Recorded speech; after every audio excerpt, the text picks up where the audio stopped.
Visiting the monasteries of Meteora had been on my bucket list for years. Set in the heart of Greece, these cliff-top sanctuaries are truly one of humanity's most extraordinary creations.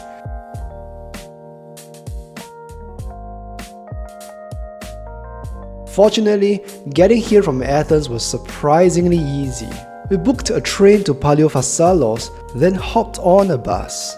About 5 hours later, Meteora was finally within sight. We chose to stay in Kalambaka, a small town at the foot of Meteora, and at the end of the video, we'll explain why. But for now, we quickly checked into a bed and breakfast, then came out to explore the town and look for a lunch spot. In contrast to the city atmosphere of Athens, we immediately noticed that Kalambaka had a much cozier, small town vibe. It felt quieter and more laid back, with a mix of local charm and just enough tourism to make things easy. Incredibly, the dramatic cliffs of Meteora were in the background everywhere we went. Not long after, we wandered into a local taverna that serves small shared plates, kind of like Greek tapas. The place wasn't fancy, but the food felt like something a grandmother would make. Since it was already mid-afternoon, most of the monasteries will be closing soon, so we decided to schedule our Meteora tour for tomorrow instead. But to not waste the day, we wanted to try the self-guided hike to the Holy Trinity Monastery, even though it would be closed. This is the only trail that starts directly from Kalambaka, and fair warning, bring lots of water with you. We grabbed 2 big bottles from a supermarket in Kalambaka, and were glad we had them with us during the hike. On the way, you'll pass by 2 beautiful churches. One of them is a 20th century Orthodox, and the other is a Byzantine church from the 4th century, both worth a quick visit, but not necessarily essential. The trail itself is fairly straightforward. It's mostly paved with stone and flat for the first part, but it does get steeper toward the top. You'll definitely need good knees and a moderate level of fitness. Thankfully, the path is shaded most of the way and really scenic.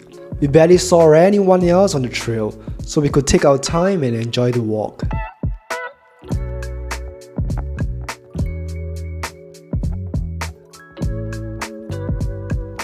In total, it took us about 40 minutes to finally reach the Holy Trinity Monastery. Although the doors were closed, the surrounding views were obviously stunning, and we took some time to bask it all in. Bright and early the next day before our Meteora tour, we wanted to have something traditional for breakfast and got ourselves a sweet bugatsa. Warm, flaky, and filled with sweet custard. It was simple but delicious, especially when paired with a hot coffee. After breakfast, it was time for the main highlight of our trip. A minibus came to pick us up at our bed and breakfast, and we were off. The tour includes spotting all 6 active monasteries, by only stopping to enter and explore 3. Honestly, that felt like the right balance, because the inside of each monastery starts to feel repetitive. It's also impossible to visit all in one day, since each day, at least one monastery is closed. Still, Meteora's story is pretty incredible. The first monastery was built in the 14th century, and over time, a total of 24 were constructed. What's amazing is since there were no roads, monks had to rely on ropes and pulleys to build everything, a testament to their quest for solitude. Today, only 6 monasteries remain active and open to visitors. Our first stop was the Holy Monastery of Great Meteoron, the oldest and largest. Since Meteora is considered a sacred site, women need to wrap their legs with a shawl or wear a skirt. Thankfully, each monastery we visited had shawls you could borrow. Men just need to make sure their shorts or pants cover the knees. Inside Great Meteoron, a few areas have been open to visitors, including an old carpenter's workshop, a small chapel, and a terrace.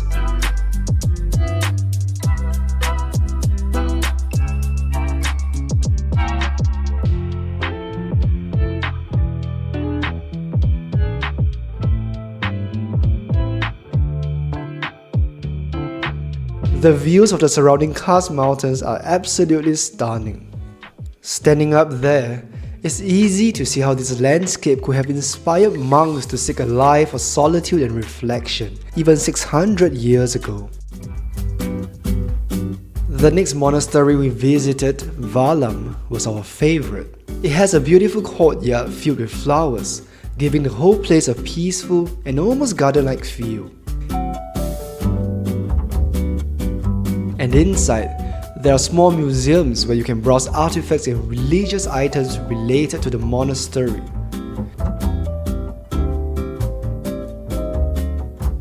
Apparently, the monks here make delicious wine too, and you can even buy some of the wine they produce in the souvenir shop. The coolest part of Varlaam is that they kept the old pulley system on display. In the past, monks used this to haul supplies and sometimes even themselves up the cliff. Seeing it in person was kind of cool. Today, they use cable cars and we got to spot a few in action while walking around Meteora. The last monastery our tour group visited was the holy monastery of Rousanou. We chose to skip this one since it was the smallest and we read there's not much to explore. Overall, it was a really cool experience to finally see Meteora up close. Each monastery is €5 per entry. It seems affordable, but really adds up. They can definitely be crowded at times, especially when tour buses come at the same time. If you can, I'd still recommend hiking the trail to Holy Trinity Monastery from Kalambaka. It was very scenic and was a glimpse of what the monks might have experienced back then, making their way up entirely on foot.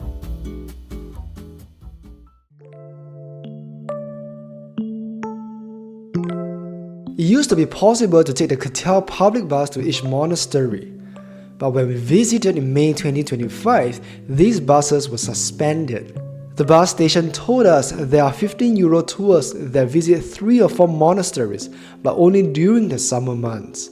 So it's best to check with the Kalambaka bus station for updated information. Since there's not much to do besides the monasteries, we ended up spending some time in Kalambaka. We discovered the town actually has a really good coffee scene. Perhaps that's not surprising given Greece's love for coffee culture. A popular one is Octo, which makes a great Freddo espresso and has some solid brunch food. We found ourselves returning most often to Dao in Nizio, which had the best coffee we tried, plus amazing outdoor seats with an unbeatable view of Meteora. For breakfast, Kalimera was our favorite. Their pastries are baked fresh every morning and the coffee was just as good.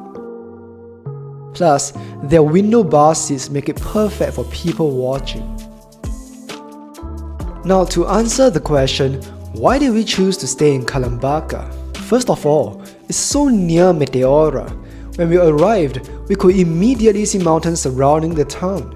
We could even spot St. Stephen Monastery. Unlike another Meteora town, Kastraki, Kalambaka also has many amenities like restaurants, cafes, a supermarket, and accommodation options within walking distance. On Fridays, you can catch the weekly morning market in action too. Local farmers come out selling everything from fresh tomatoes to eggs, and locals stock up for the week. It's quite the sight. Kalambaka is also convenient if you don't have a car. It's near the train station, and there's the Katel bus station too. We chose to stay at this little bread and breakfast, and it turned out to be a great choice. It's near enough to the center, but still far enough that you don't hear the noises. There's also a really nice balcony with mountain views to chill out on.